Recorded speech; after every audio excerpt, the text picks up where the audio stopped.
Hello friends, Radhe Radhe. आप सभी के लिए हरतालिका तीज की ढेर सारी शुभकामनाएं। ये सुहागन औरतें अपने पति की लंबी आयु के लिए व्रत रखती हैं।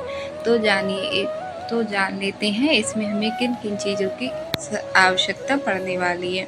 तो सबसे पहले आप चौकी ले लीजिए, क्योंकि एक बड़ी पूजा है तो इसमें हमें चौकी ले लेनी है और हमें मेहंदी लगा लेनी है अपने हाथों पे, 16 श्रृंगार कर लेना है। अब ये वीडियो मैं पहले बना रही हूँ इसलिए मेहंदी वगैरह नहीं लगी हुई है। फिर हम चौकी पे लाल कपड़ा बिछाकर आसन देंगे। फिर शिव परिवार की फ़ोटो की पूजा की जाती है, तो इनको पहले आसन दे देना है चावल से या पुष्प से। मैं अभी बता रही हूँ किन किन चीज़ों की आवश्यकता है, इसलिए मैंने आसन नहीं दिया है। और ये भी मैंने मूर्ति मतलब रख ली है शिव जी की और गौरा जी की। और इस पर पार्थिव शिवलिंग का अभिषेक करना बहुत ज़रूरी है, तो आप मिट्टी से पार्थिव शिवलिंग ज़रूर बनाएं। मैंने अभी नहीं बनाई है क्योंकि उसी दिन बनाऊंगी, इसीलिए। तो आप ध्यान रखना, पार्थिव शिवलिंग ज़रूर बनानी है आपको मिट्टी से, ठीक है। और इस पर हमें ये नारियल की ज़रूरत पड़ती है और हमारे लिए एक कलश की स्थापना करनी है। तो इस कलश में मैंने गंगा जल और जल डाल लिया है। अभी ये छोटा वाला कलश है मेरे पास, जब बड़ा वाला मतलब रखा हुआ है उसी को रखूँगी। अभी मैंने ये ले लिया है आपको बस बताने के लिए। इसमें हमें आम के या अशोक के पत्ते डाल लेने हैं। फिर इन जो पत्ते हैं इन पर भी तिलक कर लेना है, और जो लोटा है उस पर भी स्वास्तिक बना लेना है, और इसके कंठ पर मौली भी बांध देनी है। और इसके अंदर भी जो जो चीज़ें हमें डालनी है वो मैं आपको बताती हूँ। तो ये दीप कलश बनाया जाता है, कहीं कहीं पर इस पर नारियल भी रखा जाता है, तो वो आप अपने हिसाब से रख सकते हैं। और ये चावल पूरा पात्र भर के चावल रखे जाते हैं। चावल नहीं थे क्योंकि खंडित चावल नहीं रखे जाते हैं, बिल्कुल साबुत चावल हो। तो जितने मेरे पास थे, तो एक आइडिया के लिए मैंने आप लोगों को बता दिया है, ठीक है। तो आपको पूरा पात्र भर के चावल लेने हैं। फिर इस कलश में क्या डालना है? हल्दी की गांठ, सुपारी, 1 इलायची, 2 लौंग और 1 सिक्का। तो अभी मेरे पास इलायची नहीं थी और हल्दी की गांठ भी नहीं थी, तो मैंने पिसी हुई हल्दी ले ली। और हल्दी भी आपको पूजा की थाली में ज़रूर रखनी है, क्योंकि ये हमें गौरा मैया के लगानी होगी।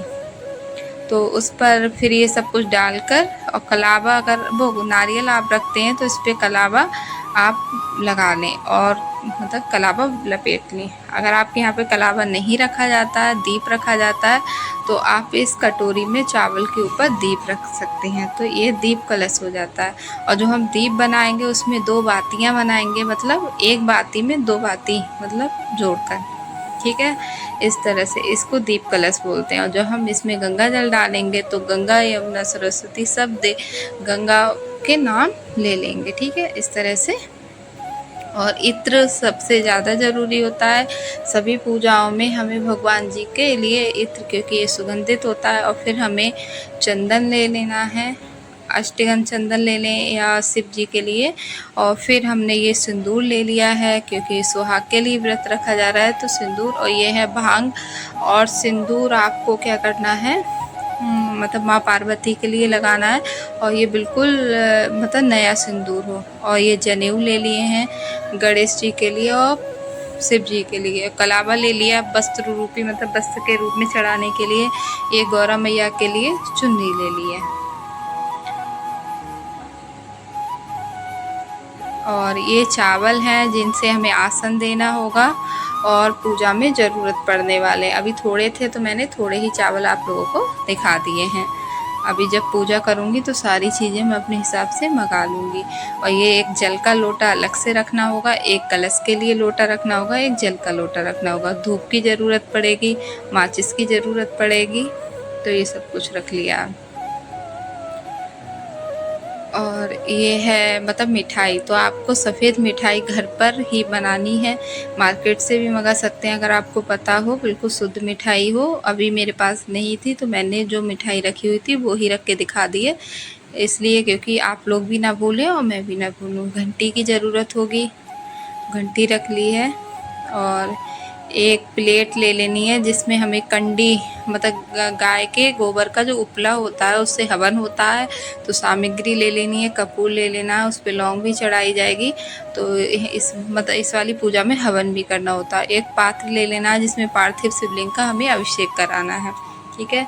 तो मैंने एक ये पीतल का पात्र ले लिया है। फिर हमें पुष्प चाहिए, अभी सफ़ेद रंग के पुष्प नहीं मिले हैं। ये दूब घास है, गणेश जी पर चढ़ाई जाएगी, भांग है, समी पत्र है और ये धतूरे हैं। अभी इसके भी फूल नहीं मिले हैं मुझे सफ़ेद रंग के। और फल में अभी एक सेब था, वरना अभी इसमें खीरा है, केला है, ऋतु फल जो भी होते हैं वो हम जितने भी चाहें अपने सामर्थ्य के हिसाब से ले सकते हैं। फिर श्रृंगार का सामान है, आप तैयार भी हो बिल्कुल 16 श्रृंगार करके, नई साड़ी पहन के इस तरह से, और आपको रखने भी 16 ही श्रृंगार चाहिए, वो आपका सामर्थ्य, आप कितने रख सकते हैं। फिर हमें बायना निकालना होगा, उसमें हमें जेंट्स के लिए मतलब शिव जी के हिसाब से एक कपड़ा और माँ पार्वती के लिए वस्त्र और एक रुमाल, इस तरह से 3, क्योंकि ये हरी ताल का तीज का व्रत है तो इसलिए 3 चीज़ें तो होनी चाहिए।